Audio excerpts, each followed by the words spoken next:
Hello everybody, this is Tortoise Investing.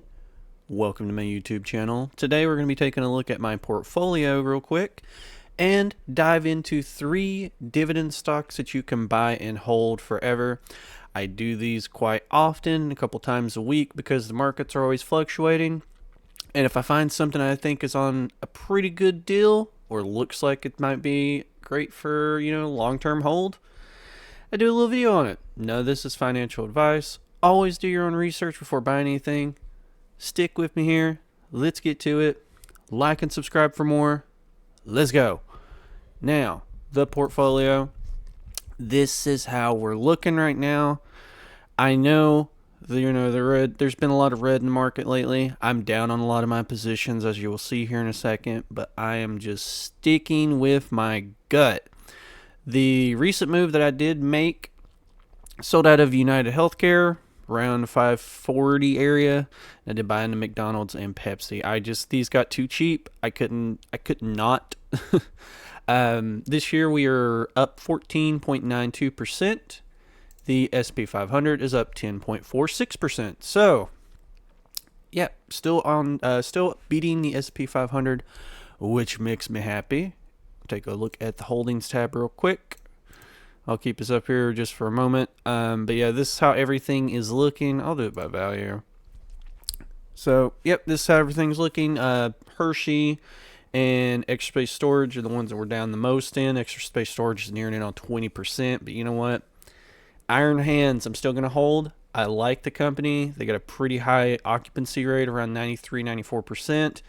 And it's dealing with real estate because, people have to store their goods and their housing stuffs.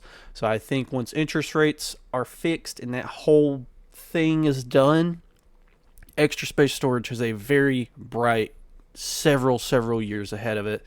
So for right now, I'm just going to DCA down and just ride it out. I like it. I believe in it long term. Same thing with Pepsi. I mean, not Pepsi. Hershey. Yeah. All right. So the 3 stocks we're going to be taking a look at: MasterCard, Home Depot, Tractor Supply. Now, MasterCard, take a look here at the 5-year chart. It's kind of been just like in this general area for a hot minute here, about 2 years going on. It's just been hovering around this 400 area. And I like MasterCard a lot. I hold this in my personal portfolio. Again, none of this financial advice. Always do your own research. But I love this company. It's such a big moat. Just free cash flow yield, 2.75%. Dividend yield, 0.58%. Payout ratio, 20.6%. We take a look here at the revenue. Revenue's been growing at a rate of 11.6% over the last 10 years. That's very nice. Free cash flow, right at 14% over the last 10 years. Super duper good.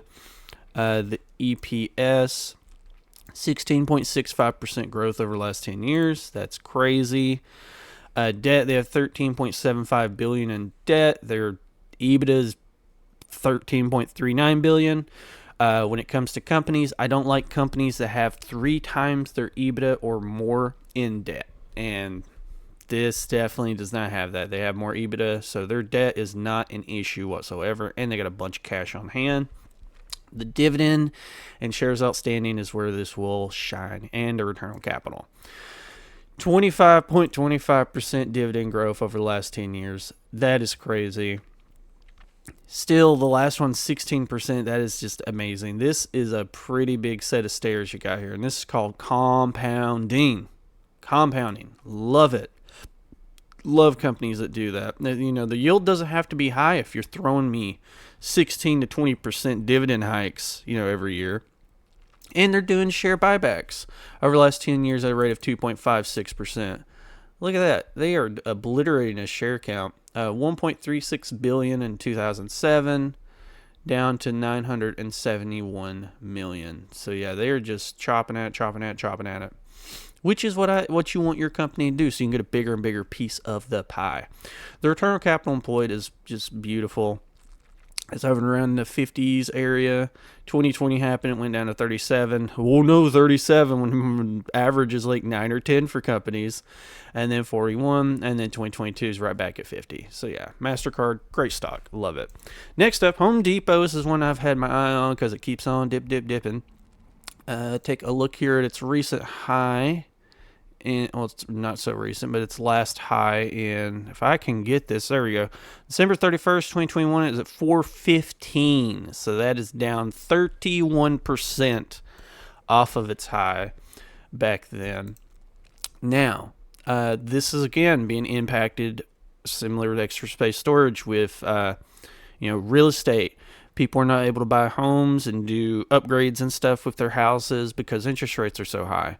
Again, once that's resolved, I think these companies are just going to take off like a rocket. Again, just my personal opinion, not financial advice.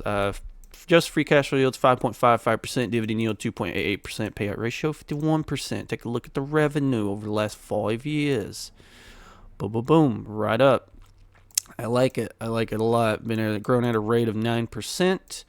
Take a look at the free cash flow. Over the last 10 years, 7.34%. It has been dropping since 2021, but that is not an issue. It is still right in line with what it needs to be doing. I like it. I like this. I like Home Depot more than Lowe's, my personal opinion. I think their financials and stuff are a lot better looking. EPS been growing at a rate of 18.7% over the last 10 years. Their debt is $41 billion. Their EBITDA is $27 billion. So that falls in line. It's not 3 times more. This would have to be over like $70 billion in order for that to occur. The dividend's been growing at a rate of 18.28% over the last 10 years. The last hike coming in at 10%. So still double-digit growth out of that dividend. Beautiful. Shares outstanding. Been buying back shares at a rate of 3.81% over the last 10 years. Just annihilating the share count. Beautiful. You like that. I like that.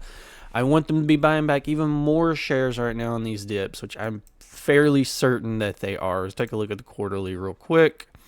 Yep, they're just nibbling at it. That's what you want to see. Return on capital employed, it's just really good. It's above 30% very consistently, getting up into right at 57%. So, yeah, it's just crazy. This year so far, 45% return on capital employed. That's a beautiful ROIC, if you ask me. Now, lastly, we've got Tractor Supply. I use them quite often. I've got chickens. I got a tortoise. We got a bunch of animals here, and I don't know. I feel like they're kind of the all-in-one store for that. Let me see if I can get the high here. April 21st, 2023, and as of right now, they're down 21.45% off of that high. So that's a more recent high. Just free cash flow yield 2.97%, dividend yield 2.04%, and a payout ratio right at 39%. Revenue's been growing at a rate of 11.78% over the last 10 years. Free cash flow right at 10% over the last 10 years. EPS 17.72% over the last 10 years. Their debt is $814 million as of last year. Their EBITDA is $1.78 billion. No issue there whatsoever. Again, my personal opinion, that's what I look for. The dividend's been increasing at a rate of 23% over the last 10 years. Last hike coming in at 12%. This is just very nice. I know that this giant hike's probably throwing some things off because it went from 52 cents to 92 cents. But still, nonetheless, very consistent hikes. Like to see it.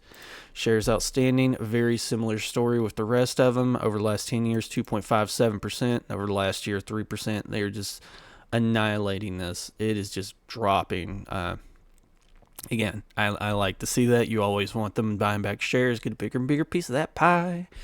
2020, it was an 18% return on capital employed. 2021, right at 23.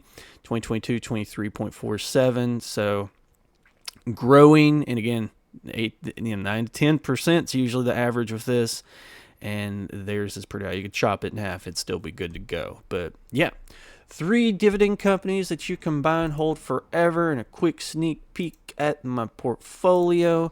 I hope that you enjoyed that. As always, make sure to hit that like and subscribe button for more. And until next time, see you.